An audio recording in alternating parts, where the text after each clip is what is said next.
हम भील राणा पुंजा जी की जन्म जयंती पर उपस्थित हुए हैं, तो हमारे यहाँ पर जो विराजमान पुरखे हैं उनको नमन करते हुए और हमारे सामने जो विराजमान है आप सभी काका काकी भाई बहन बड़े बुजुर्ग और हमारे जो जनप्रतिनिधि हैं उमेश भाई डामोर, अमित जी खराड़ी और ऐसे कई सारे वीर जिनका मैं नाम नहीं ले पा रहा हूं, तो माफ करें। बाकी हम जिस काम के लिए यहाँ पर इकट्ठे हुए हैं उस बात को समझने की जरूरत है कि आज यहाँ पर जैसा कि पहले ही बताया गया था कि 2 कार्यक्रम आयोजित हो रहे हैं। हम भी देखते हुए वहां पर आ रहे थे, बहुत बड़ा टेंट लगा हुआ था, कोशिश की वहीं घुस जाए, पता चला वहां पर तो राणा पुंजा सोलंकी लिखा हुआ। मैंने कहा गड़बड़ है, क्योंकि मेरा भी यहाँ पर डिबेट हो चुका है। एक बंदे से मेरा डिबेट हो चुका था यहाँ पर कि गजेंद्र सिंह सोलंकी करके उप सरपंच हुआ करता था यहाँ पहले। तो मैंने उस बंदे को पूछा, भाई साहब आप एसटी में? बोले एसटी में नहीं आते हम तो किस में आते हो? हम तो यार राजपूत हैं, तो जनरल में आते हैं। मैंने कहा जनरल में आते हो? नहीं कोई ओबीसी में भी आता है। मैंने बात को थोड़ा पलट दिया, मैंने कहा बंदा थोड़ा अलग विचारधारा वाला है तो मामला कुछ गड़बड़ है। तो उन्होंने कहा कि यहाँ पर, मैंने कहा सरपंच कौन है? कहा आदिवासी है। मैंने कहा ये अपने आप को आदिवासी भी नहीं मानता है, भील भी नहीं मानता, आदिवासी तो मानेगा ही कहां से? तो ये समस्या यहाँ पर है। और कहीं हमारे जो दूसरे जगह के लोग हैं उनके दिमाग में यही है कि ये राजपूत और भील का क्या लफड़ा है, राजपूत और भील का क्या लफड़ा है। और राजपूत और भील का लफड़ा यहाँ पर है, आज भी वो अलग से मना रहे हैं। और वही अभी बात करी थी दादा ने कि उनके जो वेशभूषा है वही जो लंबा लंबा कुर्ता यहाँ पर पहना रखा है, एक तलवार यहाँ डाली हुई है और राणा पुंजा सोलंकी करके वहां पर लगा दिया पोस्टर। और अपने राणा पुंजा भील इस तरीके से पहले अपने डोगरे हुआ करते थे, जिसे धोती यहाँ पर घुटनों तक पहना करते थे, ये अपने सिस्टम हुआ करता था। आज भी कई ऐसी जगह है जहां पर इसी तरीके की धोती पहनी जाती है, ये हमारी पहचान है। और अपनी पहचान को हमें कायम रखना है, अपने स्वाभिमान को जिंदा रखना है। लेकिन लफड़ा कहां हो रहा है? अपने यहीं के भाई हैं, कहीं खराड़ी हैं, कहीं बुमरिया हैं, बहुत सारी गोत्र के भाई हैं, वो भी वहीं घूम रहे हैं। अपने यहाँ के कई हैं जो वहां घूम रहे हैं, उनके साथ में किस लिए घूम रहे हो? क्या शादी करते हैं क्या आपके साथ में? वो क्या वो शादी करते हैं आपके साथ में? नहीं करते हैं। कहते हैं हम हिंदू हैं, हम भाई भाई हैं, कहते तो हैं, लेकिन शादी नहीं करते हैं। ये जो एक विचारधारा का मामला है, हम किसी धर्म का विरोध नहीं कर रहे हैं, किसी जाति का विरोध नहीं कर रहे हैं, लेकिन उनकी जो मानसिकता है वो कैसी है? अरे ये तो इस जाति का, ये नीची जाति का है, ये ऊंची जाति का है, पिछली जाति का है, पता नहीं कितनी सारी जातियां बना दी है। उसमें हमारा विवाह नहीं होता है, उसमें ये नहीं होता है, और हम लोगों ने भी बना दी है। बनाई है कि नहीं बनाई है? यहां पर की बात कर रहा हूं, हमारे उधर की भी बात कर रहा हूं, ग्रासिया और गमेती की बात कर रहा हूं मैं। अपने यहाँ पर सबसे ज्यादा यही रहते हैं, सभी की गोत्र एक होगी। अभी यहाँ पर ग्रासिया में खराड़ी होगा, बुमड़िया भी होगा, दामा भी हो सकता है, दरांगी भी हो सकता है, बगोरा भी होगा। एक तो ग्रासिया है, एक गमेती है। अपने आप को एक नहीं मानते हैं। लफड़ा तो सबसे पहले अपने अंदर है।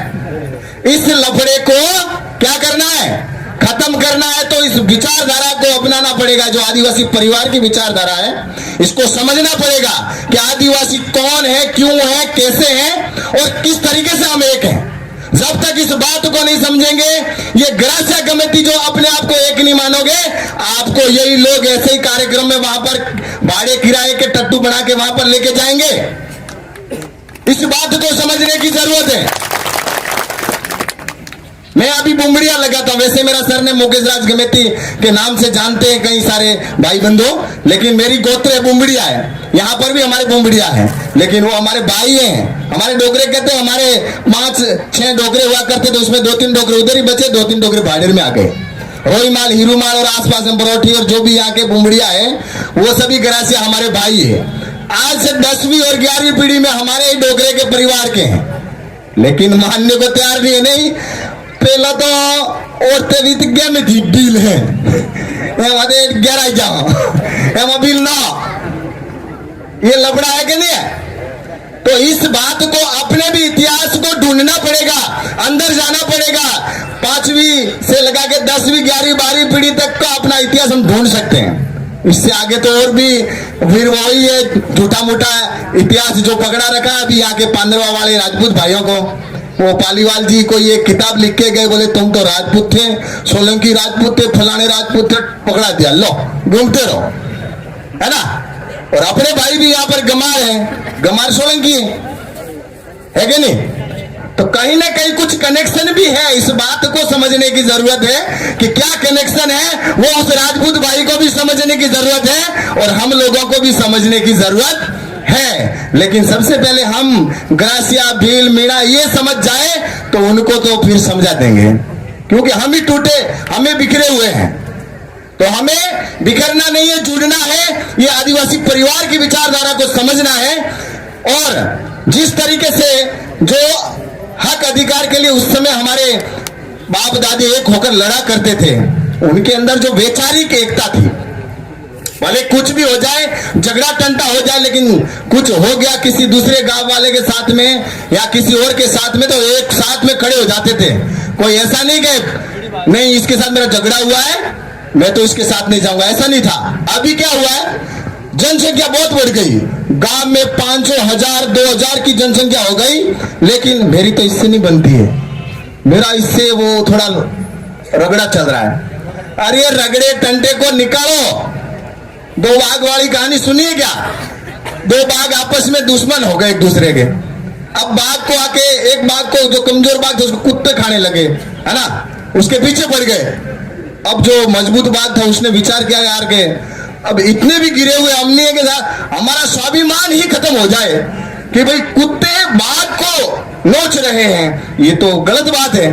और वो बाघ फिर आव देखा निताब कुत्तों के पीछे पड़ गया, कुत्तों को भगाया, चलो भाई तुम भागो यहाँ से, तुम्हारी जरूरत है, हम तो आपस में लड़ते रहेंगे, उड़ते रहेंगे और एक होकर फिर से एक होकर हम साथ में लड़ेंगे। लेकिन हमारे को दूसरा घायल कर दे, कमजोर कर दे, हमारे ऊपर हावी हो जाए, ये हमें कभी मंजूर नहीं है। इस बात को आप लोगों को समझने की जरूरत है। जो भी पढ़े लिखे भाई बहन हैं, जो भी कार्यकर्ता है, आप सभी को और प्रत्येक गांव में आप सभी एक बात का ध्यान रखिएगा कि जहां तक हो सके, संभव हो, 15 से 20 की ऐसी मजबूत टीम प्रत्येक गांव में बननी चाहिए, जो हर वक्त, हर समय, हर बुरे दौर में आपके साथ रहे, कंधे से कंधा मिलकर जहां भी लड़ना हो लड़ने के लिए हाजिर हो। चाहे वो जिला मुख्यालय पे कभी लड़ना हो, कभी गांव स्तर पे लड़ना हो, कभी राजधानी स्तर पे लड़ना हो, या कभी देश की संसद के सामने धरने देने हो